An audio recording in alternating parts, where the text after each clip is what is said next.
আমি ৰঙিয়াৰ পৰা আহিছোঁ। ভালে আছে? আপোনাৰ ভিডিঅ' দেখি থাকোঁ। তাইক মানে আমি সেই কইনা চাম বুলি আহিছিলোঁ মানে আজি এই ৰঙিয়াৰ পৰা মানে বিয়াৰ কাৰণে আৰু তো মানে তাই যদি সন্মত হয়, আপুনি যদি সন্মত হয়, আমি কিবা এটা ভাবিব আৰু হয় না? এতিয়া বৰ্তমান আমি ভবা নাই যি। অঁ ভাবা নাই মানে এনে ভাবি চাওক যদি সেই আৰু অকণমান আগবাঢ়িব পাৰি নেকি? এতিয়া বৰ্তমান ভবা নাই, অলপ দেৰি আছে আমাৰ। বিয়াৰ প্ৰস্তাৱ হয় হয়। এতিয়া দৰা কোনি দৰাটো মই আপোনাক এটা কথা কওঁ, কেমেৰাৰ এইটো চাইডে আছে, এইটো দৰা। মই আপোনাক সঁচা কথা কওঁ, দৰাটো এইটোৱে, বেলেগ নহয়। আপোনাক মই এনে ক'লো আৰু একবাৰ এইটোৱে দৰা। এতিয়া আপুনি তাৰ সন্মুখত কওকচোন, আপুনি কি ক'ব? এইটো দৰা। মই এনে আপোনাক ক'লো বেলেগৰ বুলি। ই ভাল কাম চামো কৰি আছে, গান চানো গায়। তাৰমানে আজি নম্বৰটো আমি ৰাখি থ'ম। হা হা।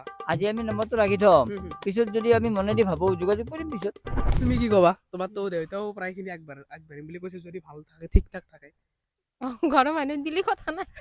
আৰু এনে তোমাক এটা কথা সুধো, পঢ়াৰ প্ৰতি তোমাৰ ইচ্ছাটো আছে নেকি? যাতে মোৰ পঢ়িব অলপ মন আছে ভিতৰে ভিতৰে আৰু। এতিয়া মানে পঢ়া মানে ডিগ্ৰীৰ কথা নহয় আৰু ইংৰাজীখিনি জানিবৰ ইচ্ছা আছে। ইংলিছ জানিব ইচ্ছা আছে।